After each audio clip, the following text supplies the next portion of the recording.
9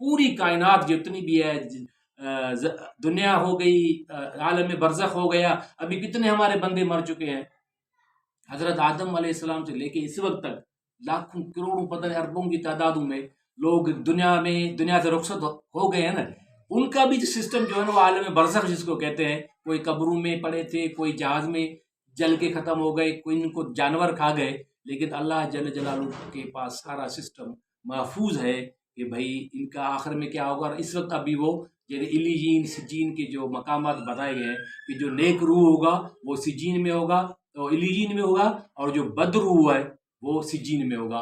تو مقصد یہ کہ اللہ جل جلالہ کا تو علم اتنا واسط ہے جو ہم تو اس کے حساب سے کچھ بھی نہیں سمجھ ہی نہیں سکتے.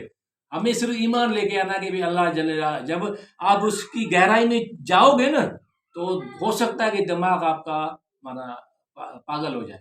پھر کہو گے یار اللہ کیسے آیا، یہ کیسے سسٹم چلا رہا ہے، نہ اس کو کسی نے پیدا کیا نہ اس نے کسی کو پیدا کیا. پھر یہ آیا کہ نبی کریم صلی اللہ علیہ وسلم نے فرمایا کہ جب یہ خیالات تمہارے دل میں آ جائیں فوراً اعوذ باللہ من الشیطان الرجیم پڑھیں، اللہ سے پناہ مانگیں. شیطان یہ وسوسہ تمہیں ڈال رہا ہے، اور یہ وسوسہ اگر چلتا چلتا گیا تو تم جو ہے نا وہ پھسل سکتے ہو، کچھ بھی کہہ سکتے ہو، یا بالکل وہ مرتد ہو سکتے ہو.